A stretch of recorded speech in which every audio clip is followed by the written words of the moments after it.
My first question for you is, why do you think this series appealed to the original fans of the book? And why do you think it also drew in a new generation of fans? I think that was down to Guy Burt and to his extraordinary writing. He adapted the scripts, and what I didn't think he did so well was to make the series quite a bit more adult in some ways than the books. So the character of Alex was much deeper and more profound. His difficulties with his life were more pronounced, and the violence was a little bit more explicit. And all of this made it a slightly more adult show. Therefore, readers who had grown up with the books, but who were now in their 20s and 30s, had plenty to enjoy in there. However, new people coming to the series for the first time, younger viewers, were not put off because it wasn't too dark, it wasn't too adult. He struck a perfect balance between the old and the new. It was a wonderful piece of writing. And I would say also that Otto was a perfect piece of casting because I think he appeals to the two demographics. Young kids can look up to him, but people in their 20s and 30s don't feel that they're being having to look down at him. Yeah, and talking about Otto, what do you think he added to the original Alex?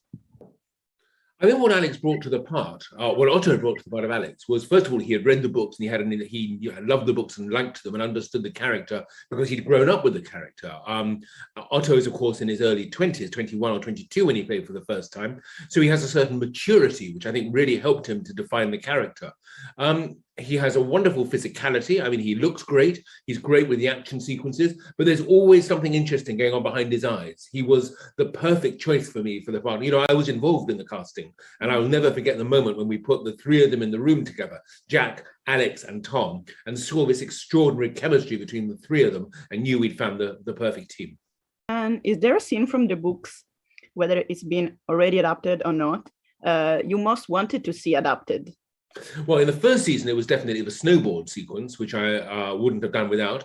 In this one, I think it's the climax on Air Force One, where, you know, we really have pulled out the stops with the production values and with the action. It was an incredibly difficult sequence to shoot, but that was what I really wanted to see as well. I'm always interested in the big action sequences. It's not the sort of the quiet, cozy moments for me. It's the ones which are slightly more visceral. And in season 1, we follow Alex's huge evolution from episode 1 to episode 8.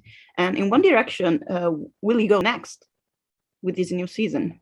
Well, Alex starts his second season very troubled. I mean, the thing is that, again, partly because we are looking at a more realistic character. This is not just a sort of an action hero. This is a young man who wants an ordinary life and who has had everything uprooted and who has been thrown into danger and who has been lied to and manipulated. And he finds it very, very difficult. He's seen things that have horrified him. He has seen people being killed. He's seen violence.